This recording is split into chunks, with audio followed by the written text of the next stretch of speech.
안녕하세요. 오늘은 강해지는 방법에 대해서 알아보기 위해 왔습니다. 일단 제일 기본 중에 기본인 강화입니다. 무기 19강 기준으로 강화 한 번 성공당 이전 단계 대비 약 3에서 4% 정도 강해집니다. 무기 하나가 이제 한 단계 올라갈 때마다 3에서 4% 정도 강해진다고 치면 이제 방어구는 5부위 모두 강화했을 때 이전 단계 대비 평균 2.5% 강해집니다. 이제 방어구 중에서도 공격력이 제일 많이 오르는 순서는 장갑, 견갑, 머리, 하의, 상의 순서로 강화해주시면 좋습니다. 다음은 각인입니다. 각인 3, 5개를 맞출 경우 각인이 없는 상태와 비교해봤을 시 약 2배 정도 차이 난다고 생각하시면 됩니다. 다음은 전투 특성입니다. 전투 특성 중 치명, 특화, 신속 이 3가지 특성만 사용하는데 치명이 높을수록 치명타, 적중률이 오르고 특화 특성을 사용하는 리퍼의 경우에는 급습 스킬의 피해량이 증가하고 아덴 게이지 회복량이 증가하고 각성 스킬의 피해량이 증가합니다. 그리고 신속의 경우 공이속 증가와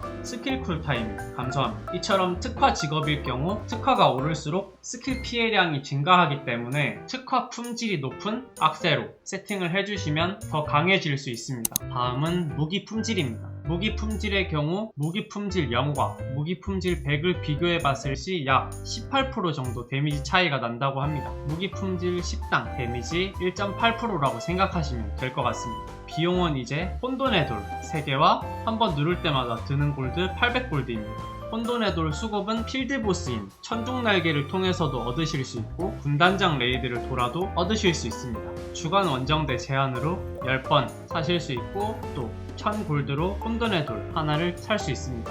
다음은 보석입니다. 보석의 경우 저희는 아이템 티어가 3인 액세서리를 끼기 때문에 같은 3티어 보석인 멸화의 보석 그리고 홍염의 보석을 사용합니다. 보석은 총 11개 장착할 수 있고 목걸이에 3개, 나머지 악세 내부 위에 2개씩 장착할 수 있습니다. 멸화의 보석 같은 경우 스킬에 데미지를 올려주고 홍염의 보석은 스킬의 쿨타임을 줄여줍니다. 그렇다고 이제 같은 멸화의 보석인 용의 강림 피해를 올려주는 멸화 보석 2개를 장착한다고 해서 중첩이 되지는 않습니다. 다음은 트라이포드입니다. 개인적으로 무기 강화보다 더 중요하다고 생각하고 무기 강화보다 체감이 훨씬 잘 됩니다. 트라이포드란 이제 스킬 레벨을 올려주는 시스템입니다. 이제 최대 5레벨까지 올릴 수 있고 한 스킬에 주는 피해가 증가되는 스킬의 레벨을 올려서 주는 피해를 더 올릴 수 있고 빠른 준비 같은 특포가 있을 경우 재사용 대기 시간을 더 줄여줄 수도 있습니다. 특포작 한 거와 안 한 거의 차이가 엄청 크고 특포작 효율이 엄청 좋기 때문에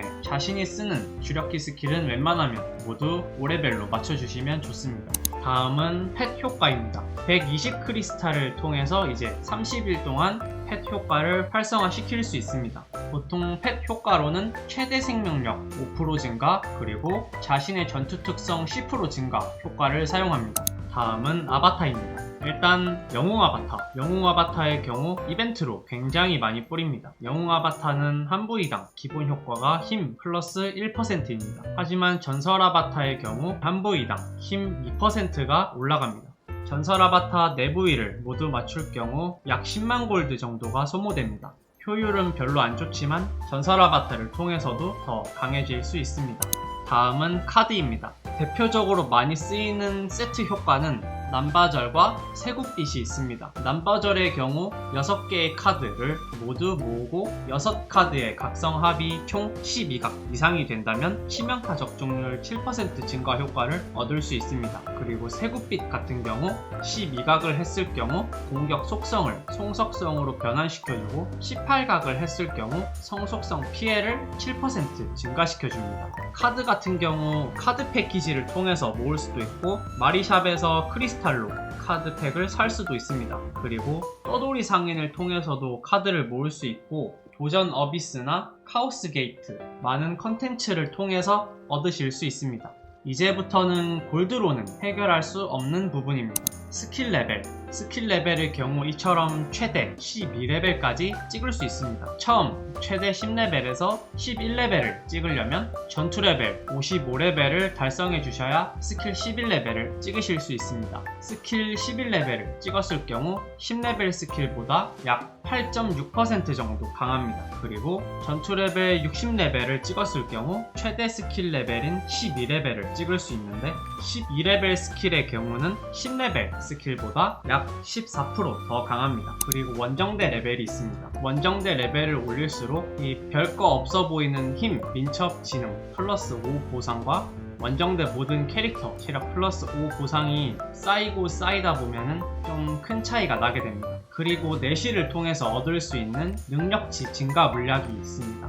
능력치 증가 물약도 힘, 민첩, 지능 5를 올려주는 별거 없어 보이는 물약들 같지만 전부 쌓이고 쌓이다 보면 그래도 좀 차이가 나겠죠? 그리고 스킬 포인트 물약이 있습니다. 내실이 좀 귀찮은 분이시더라도 스킬 포인트 물약은 전부 얻어주시는 게 좋습니다. 이제 마지막으로 룬이 있습니다. 룬 같은 경우 이제 출혈 상태로 만들어서 딜을 넣어주는 출혈룬, 그리고 스킬의 시전 속도를 증가시켜주는 질풍룬, 스킬 적중 시 아덴 게이지 획득량을 증가시켜주는 풍요룬, 스킬 사용 시 공이속을 올려주는 광분룬 등이 있기 때문에 룬들도 최대한 많이 모아주시는 게 좋습니다.